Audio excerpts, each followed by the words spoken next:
Haley's in the house, our first guest speaker. That's so wonderful. Love seeing that some faces here from the last couple days. Really super appreciating that. It's been such a magical event. Good morning.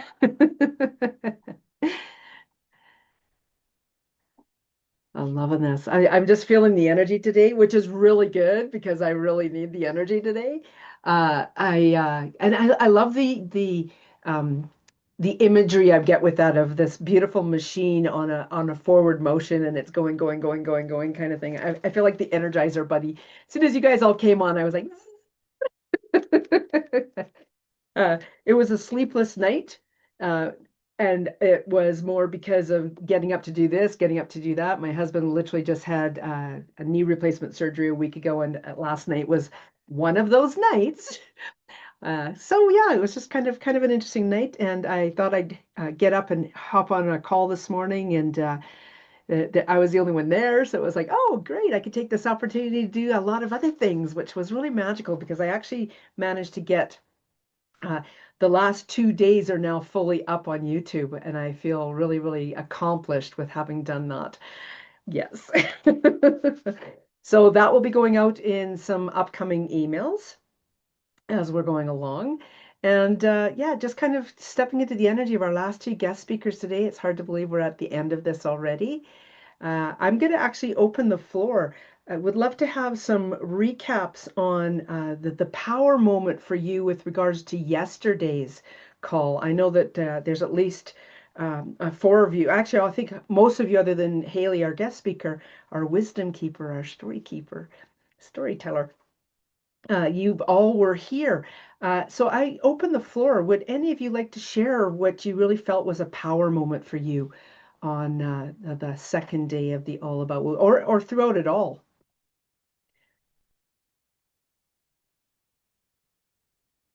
Go ahead, Stina. Hi.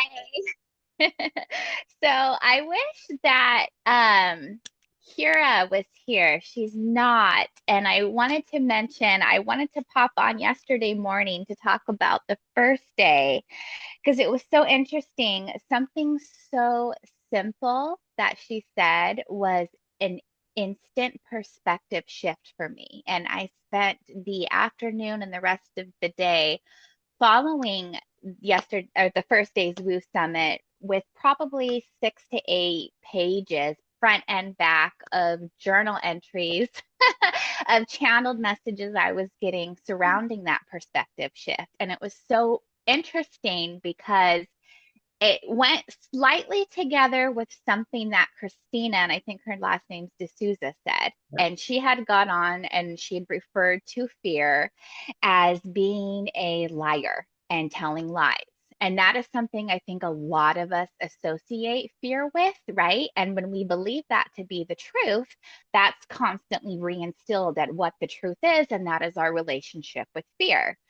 Well, a little short of my story is that I had a very, very toxic childhood, and then things happened in my adult life. And so, reprogramming beliefs, dealing with trauma, facing all of those things within myself, and looking at the person who I had become as a result of all of those things was all part of this process for me.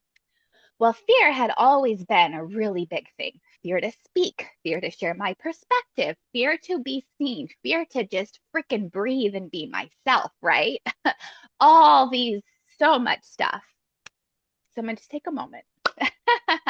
So I've done a lot of work in that respect. The fact that I'm even able to be here right now and speak is a big thing. And I feel comfortable doing this in the woo because I'm very much an energy weaver. I'm a channeler.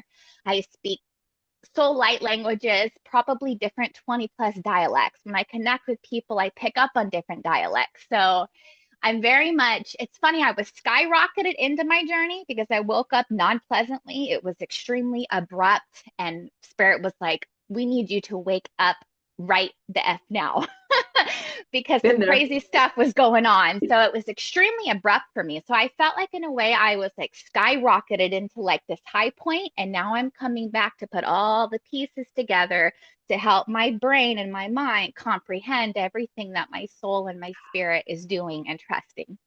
So that's my little story. But to back to go a little backwards for just a second on the fear aspect, Christina had mentioned that fear is a lie, and I had always been terrified of my fear, and fear was very much something that would keep me frozen.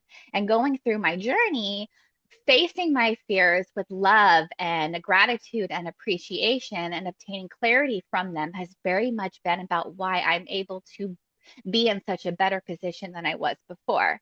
And I knew that, but it didn't quite click the way it did until Kiera got on and mentioned fear as a teacher. And in that moment, it was like it tied everything together for me that I'd already been doing, that I wasn't fully consciously aware of that I was doing.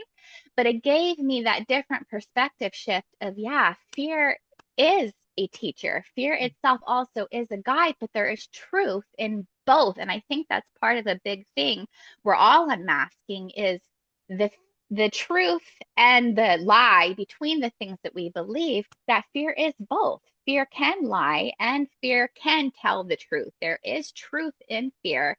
And I think it's that balance that we have to establish between ourselves so that when we are balanced, we have that relationship within it where fear isn't just this something that consumes us by the lies. We are able to have this relationship with fear where we see the truth and the clarity that we obtain, and it becomes an awareness of caution, not an, oh, I'm so scared, everything's dangerous in life right now. It's no, we have this healthy relationship and we're aware of the caution.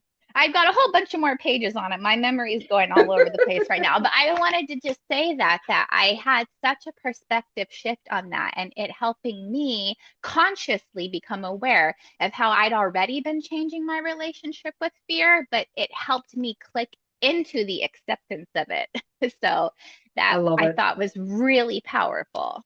Yeah. And from yesterday, I thought it was interesting because I've had to do the past 4 years, I've done a lot of my own inner work around the mother wound. So Kiera's thing was very interesting because yesterday was actually my mother's birthday, and I could not help but laugh at the synchronicity of her doing the mother wound healing on my mom's birthday. I thought that Oh, was from quite funny. Madeleine.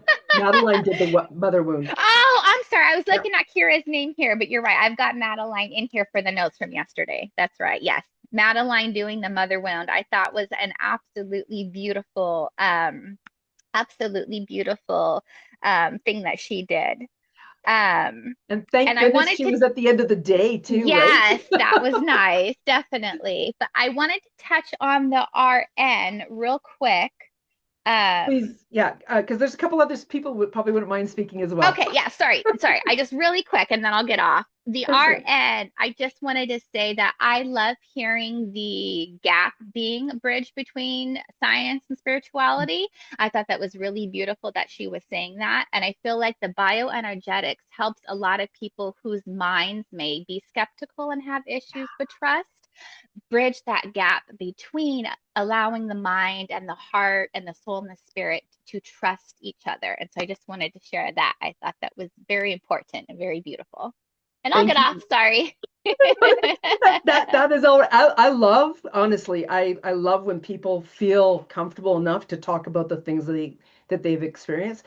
And if you're around me for any length of time, you will know that I definitely am all about the interaction and hearing and having people share, because we need to have a voice. We need to be able to share what our experiences are in a very big way so other people can also go, oh yeah, I remember that part. Oh yeah, I felt that way too. Or you know what? Actually, I felt this way. So that is so, so important. So I so appreciate you, Stina. Love another share from the last couple days. Anybody else like to share what their power moments or power moment was? I'll go ahead and jump in here. Actually, what I am finding so fascinating is when we do have the discussions around the different speakers' topics, that everyone can hear the same thing, but come away with a slightly different perspective because we're all bringing ourselves into that presentation. And so we all take a little bit something else out of it. And those discussions help us see that there's more than one way to interpret what the speaker said. So we get a much richer overall understanding of what was presented because of the interactions that you're encouraging here. So I definitely appreciate that. Thank you so much, Alan. I want to mention too, because of what you just brought up, is that literally all of the videos that have been recorded already are up on my YouTube channel, Sandra Pelli da Sandini. Uh, they were accessible even by that now and in 1 hour email that went out to this morning. I had the day one recap on there. You can access the rest of them through there as well, I do believe. And the playlist is the All About Woo 2025. And you guys have been very graciously putting in the hashtag takeaways after. And I've gone and I've put those in the comments underneath each of the video to just highlight those poignant moments that were happening in the guest speaker, the wisdom keeper, the storyteller's conversation, and it just feels really, really powerful. I just want to mention something really, really quick as well. You know, you guys have been so inspiring, and there's been all of this beautiful energy that's literally like I said, the theme has kind of gone through the entire thing. The threads. We talked about the threads. We talked about the surrendering, letting go, being one, really recognizing your power, standing in your confidence. And what I'm really hearing is this desire to be seen and heard, and that some of you are really seeing yourselves in very powerful moments in very powerful ways now. And that is just absolutely beautiful and magical.